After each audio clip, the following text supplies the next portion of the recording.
Consumption is the purchase of things to satisfy our needs and wants. Our enormously productive economy demands that we make consumption our way of life, that we convert the buying and use of goods into rituals. Our collective consumption has increased dramatically in recent decades.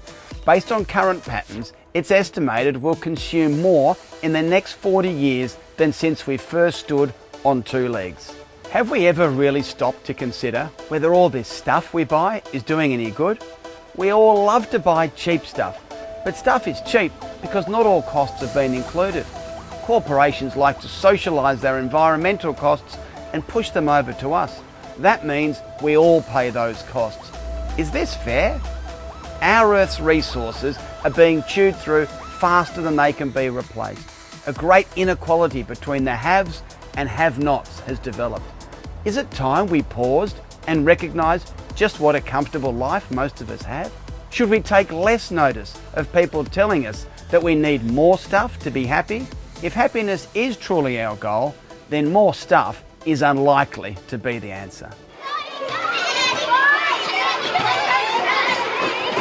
So starfish and angelfish, a few weeks ago we went on a walk around our local area and we were looking at the things that we have in our community here, our natural environments and our built environments. So today we're going to look at another community around the world, and it's a community that I visited last year in Soweto. Anytime that you sit down and tell them a story, especially if it's related to you, it always engages them and it relates back to them. There's actually something missing from these photos: electricity poles.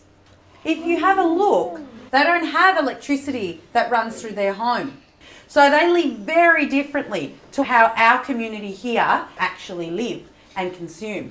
So is there any thinking about that? What does everyone think about that? This consumption lesson you've team taught here today. Can you tell us how you went about planning this lesson? And we knew that the kind of thing that we wanted to do because of what Deanna had talked about with her photos, and we saw that there was some information on consumption, so that we thought that might be a good focus for the lesson.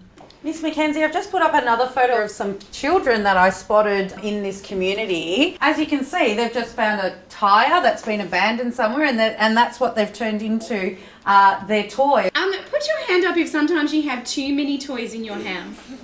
Oh, there we go. Hands down. It's really important that going into the future we want to help students become responsible citizens who want to conserve the environment and who are aware of their consumption. What do you notice about how these people in this photo travel around and how it compares with us? We have cars and buses and trams and trains and that kind of stuff. And they will probably make their own little carts and then they'll move along by that. So if you had a photo of where you live and this photo sitting next to each other, what differences would you see?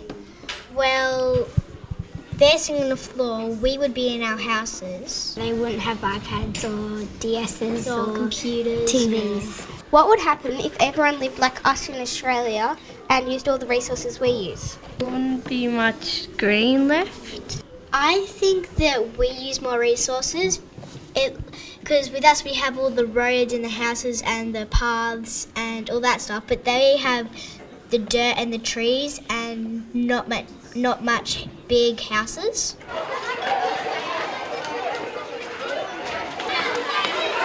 Who can remember making these graphs up here that we've got on our wall? We figured out that in the past there wasn't much electricity and technology. Well, when we first came up with the idea, we thought we'd jump onto the Cool Australia website, and we found a great worksheet, which was super easy to use as well, that allowed the students to go home and do a survey and have a look at the appliances they have in their home today, and then have a conversation with their parents or grandparents about the same appliances in their homes when they were at the same age, and get the children to recognise how it's changed over time. So today we're very lucky that we've got some grandparents here today. We've got Maddie's grandmother Betty and Lucas's grandmother Jan. So when we were talking about the electrical appliances, not only didn't we have the money to buy a lot of goods, but they weren't even there. They hadn't even been invented, that's right. I remember our very first refrigerator, but up until then we'd use what was called an ice box. Well, I guess what we're trying to do here is for the kids to recognise where we are at this point in society and where we need to be in the future, and pretty much so that it's instilled within them. I found that their life would have been harder and a bit more boring. Why do you say boring, Liv? Because they wouldn't have that much toys. No, we used our imaginations. We played games and we made up things and we pretended to be different people.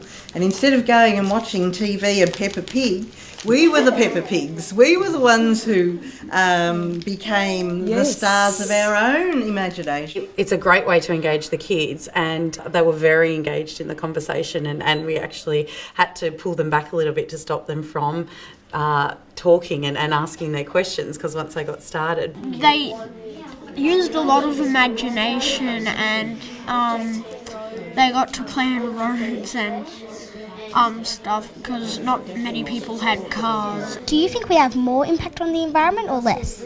More. And why is that?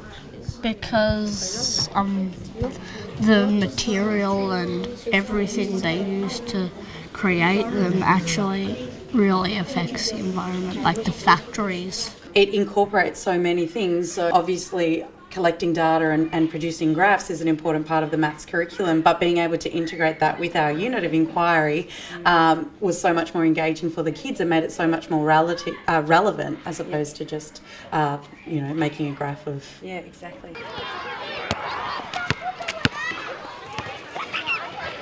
Here's a book that I take camping.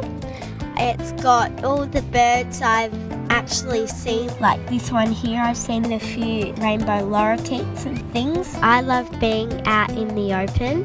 Some of the times we might go rock climbing and abseiling, and we have just so much fun. And then come back and we like to sit around the campfire and toast some marshmallows.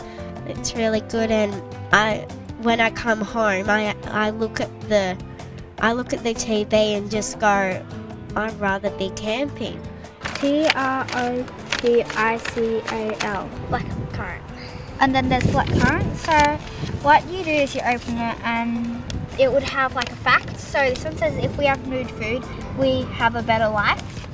I have made this poster with rubbish around it that we have found around our school. We are putting this poster around our school to inform all the kids in our school about what is happening around the world. I like rosemary for my cooking. Red capsicum, and it's really yummy in my pasta.